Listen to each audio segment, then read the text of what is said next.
Virgin Gorda Festival Committee resigns. Rotang shuts down yet again amidst tropical storm watch. And are we failing our men? A live mental health discussion with Dr. Michael Turnbull. Zeta Phi Beta Sorority, the charter graduate chapter in territory, Jharrel Jerome wins an amazing Emmy, and Haitian senator opens fire in front of Parliament. These and more stories when 284 News returns. Is business slow? Cash flow down? Hosting an upcoming event? We can help. Advertise with 284 Media and take your business or event to the next level by enhancing your present marketing and messaging strategies. Allow our team of experts to create a personalized ad that sets your business apart from all the rest. This could be your business or event. So, what are you waiting for? Contact our marketing team at 284media at cctbvi.com. Advertising with us works. When you need to stay connected with friends and families at home or abroad, the best choice for you is Freedom. CCT Freedom. With the lowest rates in the market, our Freedom plan gives you unlimited calls and texting. Plus, our Freedom One package includes 10 gigabits of super fast unlimited LTE data and unlimited calls to the BVI, USA, USVI, Canada, Puerto Rico, and UK lines.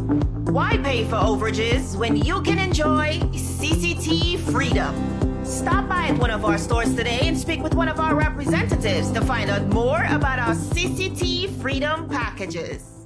You never put up a fight, no. Paradise Plum. Yeah, this is Naomi Cowan representing for 284 Media. Keep it locked and don't go anywhere. Stay sweet. Welcome, everybody. It's Tuesday, September 24, 2019. I'm Ron Grant. And I'm Javon Wilson. Lots going on, and lots have happened this weekend, Jovan. Of course, we're in the midst of a tropical storm. She's in the area. Nevertheless, we are here bringing the beautiful people of the British Virgin Islands and the region the 411. Not just the 411, but we're discussing important topics, Yes, we are. especially issues plaguing our society. The issue of suicide and depression, where we'll be talking to Very important. Dr. Turnbull later on in the newscast, but topping our newscast today. Unfortunately, before we get into that, there was a case this weekend in St. Thomas, USVI, and it's so ironic that we're now sitting with Dr. Mike later on in the newscast, but a young man, a 22-year-old, lost his life, or took his life after jumping off of a building, allegedly because of a relationship breakup. So I'm interested to see his take on not only that situation, but in general, you know, how we could control and really tap into the mental health of not only men, but all our residents in the British Virgin Islands. Definitely one of the conversations that we ought to be having. Definitely. The government of the Virgin Islands, acting in accordance with the Deputy Governor, David Archer, has advised that only workers from essential services and critical government departments, including information technology, waste management, public works, and social care providers report for work today. This is the second time in 2 weeks that all banks and government offices have been closed, as well as schools, due to weather forecasts. According to Acting Governor Mr. David D. Archer, he has been reviewing the information the Department of Disaster Management has shared from the forecasters and noted significant variances in the forecast. Mr. Archer said that the tropical storm Karen was, even though it's been downgraded to a tropical depression, the system carries the potential to bring considerable rain to the territory. His most recent and earlier statement had announced that public schools would be closed. Private schools, trust companies, banks, and practically all businesses have since followed suit. Archer said, with the great uncertainty of the amount of rainfall and following our legal obligation, we must adopt a better safe than sorry approach. All data says that we should be concerned about the flooding and landslides, and I'm strongly urging the private and public sector to make a decision about working hours that is in the best interest of the employers and the spirit of my message. Mr. Archer also noted that although a decision was made to stagger the closure of the public service today, current conditions do not require us to implement a territory-wide curfew at this time. Now, Jovan, many persons within the community have been sharing mixed emotions about the closure of government offices and closure of schools, in addition to other businesses throughout the territory. Some say it's insensitive to suspend businesses every time it rains. Others, and I quote, it's an indictment of our infrastructure, while others agree that precaution is the best measure. What are your thoughts? I personally think prevention is better than cure. I think with these storms, and even the experts are saying that what we find is it's gotten to a point where it's unpredictable. I agree.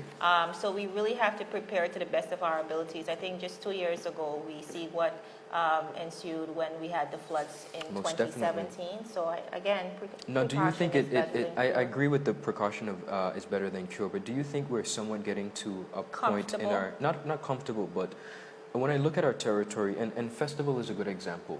Every time it rains, jam done, shut up shop, nobody's partying. Are we adopting a culture in the territory that every time it rains, whether it's Get work, scared. school, or play, or party, we just shut up shop? I feel like that's what it is, though. Well, Ron, we have to roll We with have to wait and punches. see. All right. Yes. In what can be considered an unprecedented move, the territory was left confused with the unexpected dissolution of the Virgin Gorda Festival Committee after a public announcement at 7 p.m. last night via their Facebook feed, which reads, "The Virgin Gorda Easter Festival Subcommittee have formally tendered our resignation with immediate effect. We would like to thank all those who would have supported us during the past 2 years, and we would like to urge that our Easter Festival stay alive in our community." End of quote. Now, all 6 members, Trevor Bridgewater, Cleopatra Bruley, Mark Noel, Gary Gilhouse, Coretta Redhead, and the chairperson, Miss Lyra George, all walked away, leaving the public to wonder what exactly could have inspired such a bold move. Though the resignation letter addressed to the Minister of Culture, Dr. Whitley, and the chairman and many other notables in the community, it didn't detail the reasoning behind it, but it did strongly imply a few things. Number one, it spoke to the committee's perseverance to execute despite the financial constraints. Now, for quite a number of years, the Sister Islands has complained about the lackadaisical approach by government to provide funding for the activities ahead of time. I was personally present, Ron, at the debriefing meeting after this year's Easter Festival, and the residents challenged the subject minister to ensure that monies are budgeted for and allotted way ahead of the planning stages for the festival. They said this is the only way to secure artists and, of course, to allow ample time for effective marketing to attract persons from the region and beyond. In the letter, the committee also highlighted, and I quote, negativity received from the Virgin Islands Festival and Fairs Committee and the community alike. As a result, we saw a few interesting comments surfacing on social media, as they usually do. Community activist Gumption said, "The talk from the college students is this: it's a Tortola event on Virgin Gorda. Virgin Gorda has no say. VG is tired of hosting a Tortola organized event that is fully controlled by Festival Committee of Tortola. That is what the college students are saying," end of quote. Okay. Entertainer Tino Mark added, and I quote, "I think it's only fair that the community gets an explanation. Some good people on this community. We must continue to look at the festival process on VG in relation to the BVI Festival and Fairs Committee on Tortola," end of quote. Well, we reached out to a number of persons, our news house, of course, to gain some clarity. Ms. Lyra George told our newsroom that her committee will be releasing a detailed statement today, so hopefully that will bring some much needed insight on what happened. We also reached out to the chairman of the Virgin Islands Festivals and Fair Committee, Mr. Colonel Klein, who declined to comment, but the Minister of Culture, Dr. Whitley, had this to say. I received a resignation letter from the Virgin Gorda Festival Committee. I take this opportunity to thank them for their hard work and their service to the Virgin Gorda community as well as the Virgin Islands community. This is community work. It is volunteer work. It is not work in which they were paid. So I appreciate the time, the effort that they took to be able to organize the festival over the past few years. Shortly, we will convene a meeting with members of the Virgin Gorda community to form a new committee and to discuss the way forward for Virgin Gorda Easter Festival. This will be announced in the short-term future. So, Ron, as we heard the minister said, plans are already on the way to form a new committee, but something just doesn't seem right about the situation. Well, you know, Jovan, for me, there has to be an underlying reason as to why it happened. And like one of our viewers said, What happens in the dark eventually will come to light, and But that's how I feel. Here's my thoughts. The festival has been an ongoing, somewhat of a saga for a number of years, where we see a change of leadership both on the sister islands and on Tortola. But at the end of the day, I think perhaps when you hear persons speak about wanting to continue the tradition of festival and making sure the community is having a place and a stage to celebrate culture, but then you resign, I'm like, are you for real? You have the platform And it's a right bold there. resignation. A I mean, bold it's not resignation just from all one six person. of them. all Correct. So six you're of them. obviously trying to make a point. But in making that point, are you not setting us back because, you know, a number of persons from Virgin Gorda have issued? These are, you know, seemingly qualified persons who've done well. So are we getting to a point where we just kind of make low stuff? We're being petty almost. Could there not have been a conversation, another conversation perhaps with whether it's the Festival and Fairs Committee Chairman or the Minister of Culture before you just abruptly just everybody resign? But Because again, I thought we were well along our way. At the debriefing meeting, everybody seemed to be in agreement. So it really comes to, you know, as a shock to the territory. And again, many persons are really wondering what happened. But you know what's interesting? The gentleman Gumption, who you quoted a comment that he made in regards to it being a Tortola event on Virgin Gorda, that's really interesting as well, because from my understanding, the Easter Festival has always been about, you know, including the Virgin Gorda community. So how do you now turn that and say it's for the Virgin Gorda community, but it's run by Tortola? I mean, can you please people in this day and age? I guess Yes, not. guess not. Moving right along, we have an interview with Dr. Michael Turnbull. We're discussing mental health, It's very important. mental illness, and the recent suicide in St. Thomas. More news ahead after this break.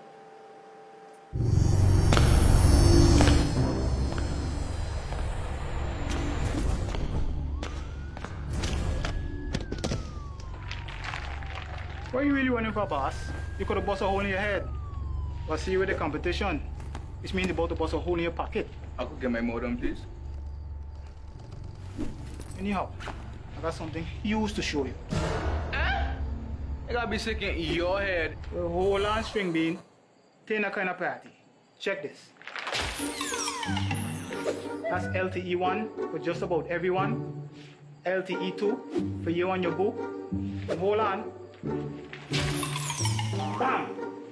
Rate so low, you feel like you're free.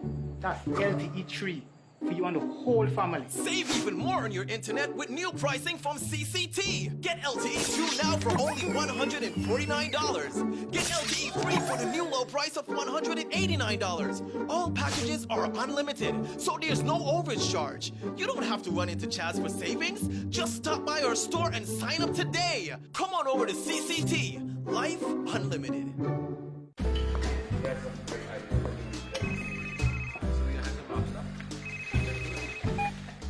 Hello? Wait, you had a long time to get? You say you were sick? What happened to over the rehearsal?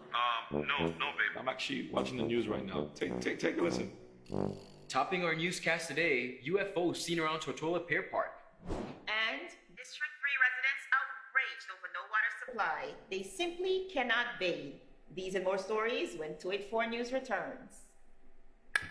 All right, babe, just get some rest, take some Advil, and I'll see you later. Bye. Okay, honey. I see you later. I love you. It's clear to see that Coconut Lounge is a place to be, the coolest cocktail lounge in the British Virgin Islands. A lounge like no other, with welcoming, professional service, and a breathtaking ambiance. Not forgetting a diverse selection of wines, beers, and signature cocktails. Cozy, comfortable, contemporary. Coconut Lounge at Tortola Pier Park. Visit us today. Yes, BVI, this is your singer, Taurus Riley, T4000. Sing it, Kravitz. And you're watching 284 Media. Enough respect. Viewers, over the weekend, we learned of the death of a young guy, Mr. Christian Winston in St. Thomas. Of course, the news rocked not only the U.S. Virgin Islands, but it came across here. The British Virgin Islands, very disturbed by what happened. Dr. Turnbull, thank you so much for joining us in studio. It's such a pleasure to be here. All right, so we know what happened, and we know it was allegedly ensued by a relationship breakup. But just like this situation, many of us are going through the commonality of loss and tragedy and depression. What is going through a person's mind when they come to the decision to commit suicide? Well, first of all, suicide is a symptom of depression, and depression is one of the most well-known. There's over 300 million people in the world that are diagnosed with depression. Although they may be varied from mild to severe, when it gets to a point where it's chronic and persons have lost hope and they get to the end of the rope, suicide becomes a solution for the problems that they're facing. It's a negative solution. It has a lot of effects on people who are surviving and their family members, but for the person that's hurting in their mindset and the way they view the world and loss of hope and feeling of guilt and worthlessness, they feel like them not being around will help solve not only the pain, but solve the problems that are going on with them. And not knowing this young man, but just hearing that at 22 years old, that he got to the point of leaping off of a building because of a breakup. And, you know, people may try to minimize his feelings or minimize what happens, but everyone at different points in our lives go through hard times. And when you get to that point, then hopefully you could have some intervention, but it's not easy. And asking for help, and especially for African Caribbean males, we suffer a lot in silence. We don't have permission to talk about how we feel. And you're told man up. Yeah, and you know, the ratio is 2 to 1 women on average are diagnosed with depression, but research also says that it's not that men experience less depression, it's less reported. So men may materialize their depressive symptoms in a lot of different ways, but men are also more successful when they try to commit suicide because they use more extreme measures, such as guns, jumping off a building, or hanging themselves. Whereas women may attempt, but sometimes their attempts are not as tragic in terms of severity, in terms of their attempts. So this is a tragic case and something that I'm grateful that we're bringing light to, because even in the midst of this storm, people are experiencing anxiety, PTSD, guilt, and loss. And sometimes it just feels like it's overwhelming, it's overbearing. Absolutely. I know we talk about women empowerment in our society, and rightfully so. I feel like for a very long time, for centuries, women have suffered at injustices. Yes. And we're working very hard to gain some parity and equality. So rightfully so. But I also do not think it should be at the expense of our men. We need our men. We love our men. Do you think that we are failing when it comes to men empowerment? Well, in terms of men empowerment and men being able to access, I think men are trained to be strong. And because of that, they don't have the ability or feel like it's okay to be weak sometimes, that to be vulnerable. Saying that you suffer with depression or have a hard time makes it really hard. In the news on my Facebook page 2 weeks ago on National Suicide Awareness Day, one of our great leader in the community, psychologist and pastor, committed suicide on September 8th, leaving his family and young kids behind. And they were wondering, how could that happen? Because suicide is real, depression is real, and the symptomology is real, and it's not just gender-based. It's a human reality. So as a man, we need to be able to have that conversation and let us know that when you're sad and depressed, going at the bar may be acceptable, but it doesn't really help. And it just brings, I guess, temporary release. It's just temporary release, because when you drink, actually alcohol has two effects. For that brief moment, it does make you feel light, you don't feel anything, but it's also a suppressant. So after a while, it suppresses your system and makes you feel worse. So as you're saying, yes, we need to continue the conversation about men being able to access care, being able to talk about their feelings, and what we as a society can do. If a man wants to talk about how he feels or is going through a hard time, let him speak. Don't judge. Don't say, man up. You don't have nothing to worry about. Or there's more women out there that you could go after. In the case of this young man, for example, someone said that. Essentially dismissing their feelings. You're dismissing, you're minimizing, and you're not validating how they feel. So then you're regarded and relegated in a corner to deal with these emotions on your own. And suicide and depression is something that when you're on your own, that's where you're on the brink of doing something catastrophic. So now what could have been a situation that hopefully over time could have been recovered, now there's no hope for that situation, and family and friends are now having to live with that pain of that loss. So what we can do, as we're doing here, is talk about it, know that it's okay.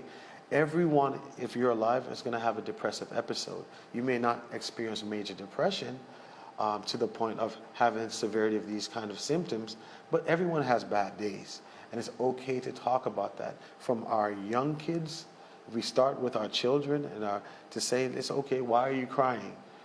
Tell me why you're crying, boy or girl, so they have access to be able to say and express themselves. We're changing the culture, we're changing the environment that allows us to be able to talk to each other. Understood. Now you stand at the nexus of mental therapy and religion. How big of a role do you think religion plays in mental healing? Well, in my perspective, especially in terms of, well, I'll say spirituality, because religion has so much negative connotations and it has done so much evil throughout the world. I think spirituality needs to be highlighted, and especially a relationship with a being that allows you to feel free. Now, what that means is that sometimes even in our churches and in our mosques, our synagogues, that we need to be able to talk about how we feel. You know, I often say, and I have a shirt that I want to wear so bad, that you can love Jesus and have a therapist as well, for example. The two are not mutually exclusive.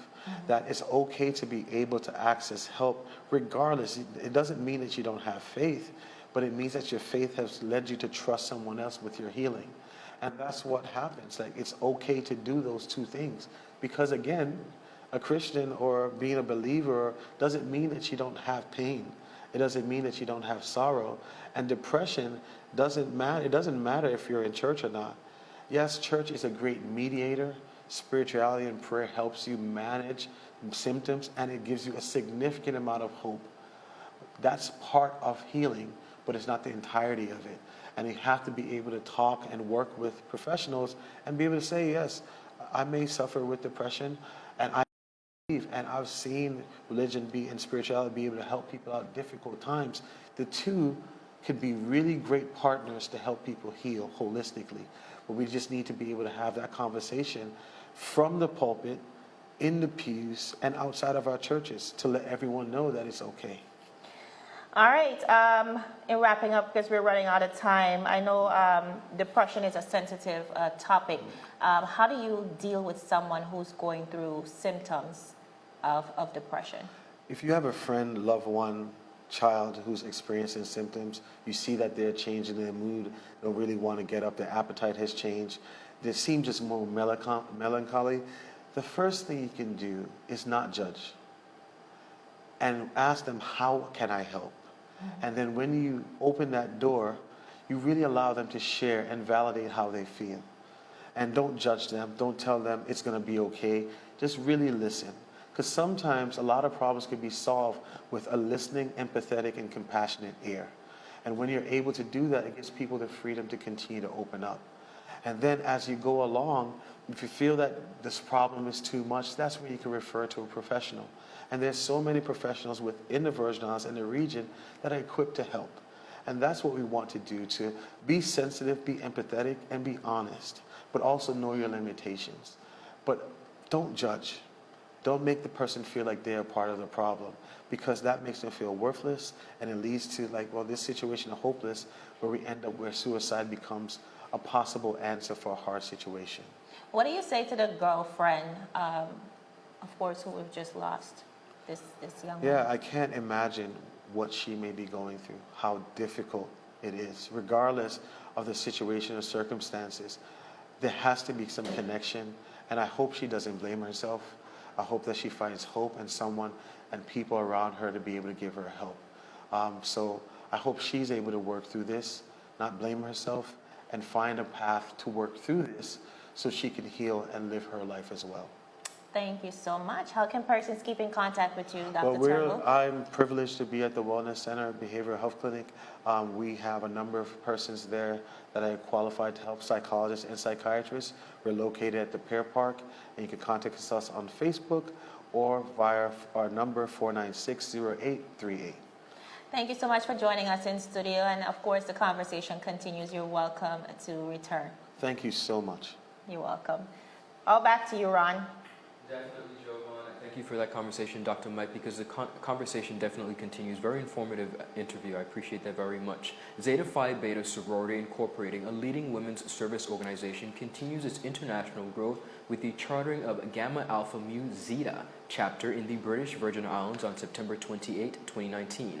The organization, which is headed by International President Mrs. Valerie Hollingsworth Baker, is made up of more than 125,000 members and operates in more than 850 chapters in North America, Europe, Asia, the Caribbean, Africa, and the Middle East. Stands on the principles of scholarship, service, sisterly love, and finer womanhood. The chapter in the British Virgin Islands will be joining the State of the Virgin Islands chapter, which has chapters in St. Croix, St. Thomas, and St. John. The Virgin Islands State Director, Mrs. Etta L. Pickering Mitchell, shared.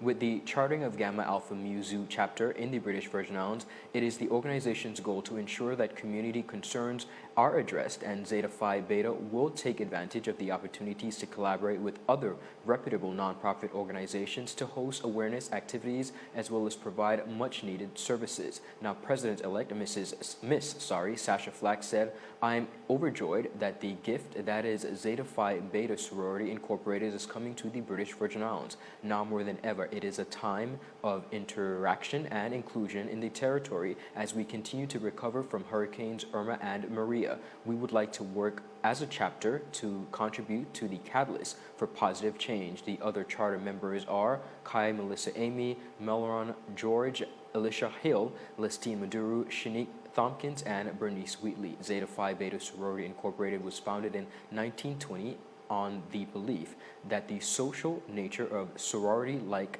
sisterhood life should not overshadow the real mission of progress organizations to address social more ills, such as prejudices, poverty, and health concerns of the day. Chapters across the globe have volunteered millions of hours throughout community service initiatives, and other nationalities recognize Zeta helping other people throughout the world. Still ahead, Jharrel Jerome wins Emmy, and Haitian senator opens fire outside of Parliament. We'll be right back. You're watching 284 Media. So you're saying I can ask this cat any question? The cat is connected to the computer. You just type in the question, it will read his mind. There the answer comes.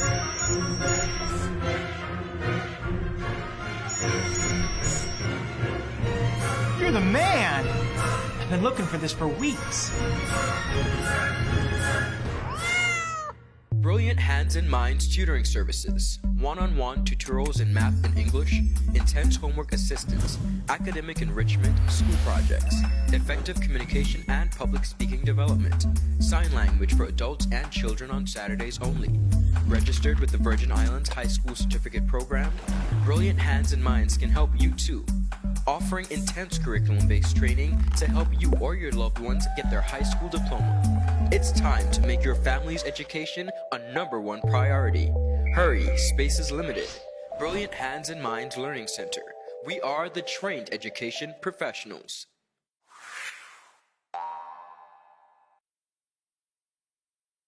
Hi, I'm Henderson Tittle, founder and president of Mail, and you're watching 284 Media. The journey continues. How may I assist you? Yes. You want top of power? You want top of power? Join the prepaid party with CCT and enjoy more affordable data plans, more top-up promotions, more savings with hero bundles, and more value for your money each and every Tuesday with Top Up Turn Up Tuesday. Visit a CCT store today or anywhere CCT Top Up is sold and top up your phone. 5, 10, 15, 20, 25, 30. You want top of power?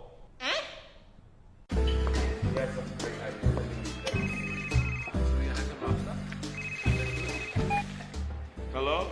Wait, you had a lunch and care? You say you were sick? What happened to our wedding rehearsal? No, babe. I'm actually watching the news right now. Take a listen. Topping our newscast today, UFOs seen around Tortola Pier Park. And District 3 residents outraged over no water supply. They simply cannot bathe. These and more stories when 284 News returns. All right, babe, just get some rest, take 2 Advil, and I'll see you later. Bye. Okay, honey, I see you later. I love you. It's clear to see that Coconut Lounge is a place to be, the coolest cocktail lounge in the British Virgin Islands. A lounge like no other, with welcoming, professional service, and a breathtaking ambiance. Not forgetting a diverse selection of wines, beers, and signature cocktails. Cozy, comfortable, contemporary. Coconut Lounge at Tortola Pier Park. Visit us today. Viewers, welcome back. According to the Associated Press, one of its photojournalists was left with bullet fragments in his face along with the security guard after a Haitian senator opened fire outside Parliament, where legislators were voting to confirm the new prime minister yesterday, Monday, September 23rd. Senator Jean-Marie Ralph Federer from the northern part of the island could be seen parading a gun, which he said he would use if the crowd didn't let him in. Federer told a Haitian news station he acted in self-defense, though he didn't confess to shooting either of the men hit, and said he wasn't aware a journalist reportedly wearing a helmet and a vest with press written on them was in his path. Armed individuals threatened me. I was proportional, equal force, equal response, he said. Monday was the Haitian Senate's second consecutive meeting to confirm its new prime minister. Fitzwilliams Michael, the contentious process has seemed to be a huge flight risk in Parliament, where actual fistfights, Jovan, have erupted in Parliament. Just a show of different cultures here and how people deal with their situations. And it has been said that the Haitian president, Jovenel Moïse, has been trying to expedite the process and is said to be widely opposed by critics who blame him for the country's ongoing financial problems as well as the situation which just occurred. Quite a tragic situation there in Haiti. Definitely. When did it become never seen that before. Our senators or legislators to walk around Just waving open a fire. gong? I think this was purely to intimidate the process, the voting process. But And not what does only he that, mean? the level of boldness in being able to do that. Obviously, we showed pictures where he's actually there waving his gun. So it's not something that even perhaps, locally we talked about having a premier having security presence. Where's his security presence? He's obviously taken it in his hand. So a very bizarre but interesting turn of events over there in Haiti. We speak about our local code of conduct when it comes to the electoral process, but clearly it's really not as bad as some other countries like we're seeing. Moving right along on the international scene, it was a celebratory and emotional moment on Sunday night for actor Jharrel Jerome as he received his first Emmy for lead actor in a limited series, When They See Us. Jerome received one of the most rousing receptions of the evening when he won the lead actor in the limited series, which of course examines the case of the Central Park five Black and Latino Harlem adolescents who were wrongfully convicted, of course, of raping and beating a white female jogger in 1989. Now, Ron, we know this was a pretty captivating story, and it sparked international applause when these 5 boys were finally exonerated in 2002 after serving between 6 and 13 years. Director and writer Ava DuVernay chronicled the story on a 4-part Netflix series that left us all in tears, and like she promised, took the exonerated 5 to the Emmys. 21-year-old Jerome became the youngest to win in the category for his portrayal of Corey Wise, who at 16 years old was the oldest of those charged. Wise is now a criminal justice reform advocate. His win, of course, inspired a standing ovation from icons all across the room, but his speech made us all tear up. Listen in. Be in the Bronx right now, chilling, waiting for my mom's cooking or something. But I'm here in front of my inspirations. I'm here in front of people who I'm so motivated by. And the reason I'm here is because of actors like the people I was in the category with. I have to thank my mom, who's with me today, my beautiful mother.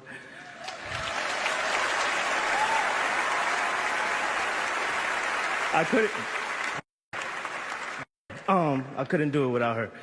My dad, Sierra, Titi, Malay, Tariq, Mama, Papa, te quiero.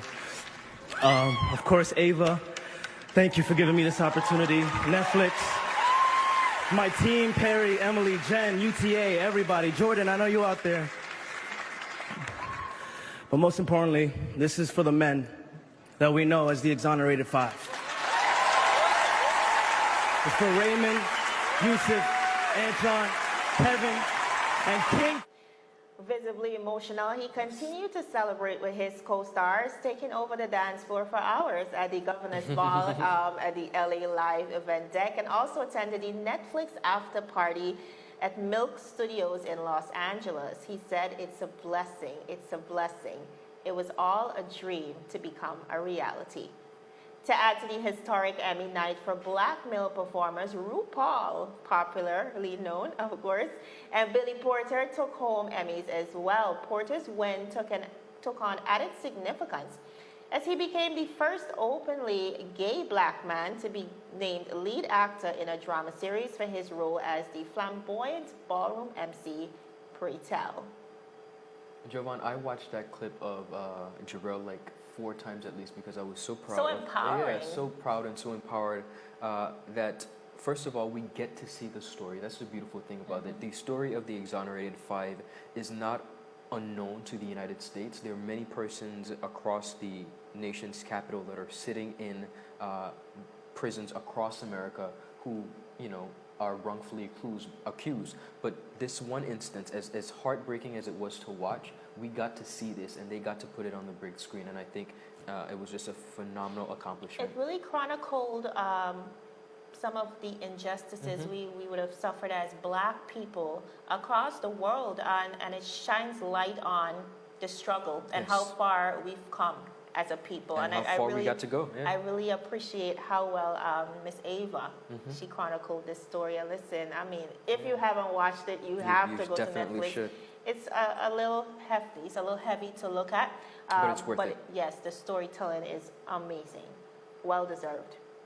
That's it for today's news roundup. Be sure to like us on Facebook at 284Media, as well as 284BVI on Instagram, as well as Twitter. I'm Javon Wilson. And I'm Ron Grant. Be sure to join us live every Tuesday and Friday, no matter the weather, at 3 p.m. as we deliver honest and impartial news right here on 284 News. Happy Tuesday, everybody, and stay safe. And dry.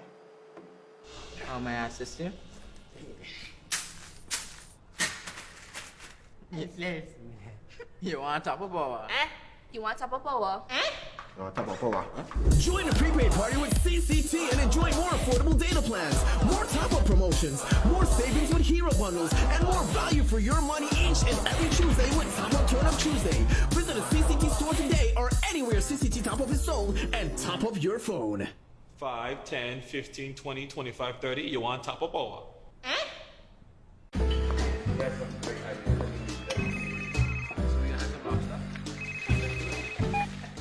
Hello? Wait, you had a lunch and care? You don't say you were sick? Why haven't you already rehearsal? No, babe. I'm actually watching the news right now. Take a listen. Topping our newscast today, UFOs seen around Tortola Pier Park. And District 3 residents outraged over no water supply. They simply cannot bathe. These and more stories when 284 News returns.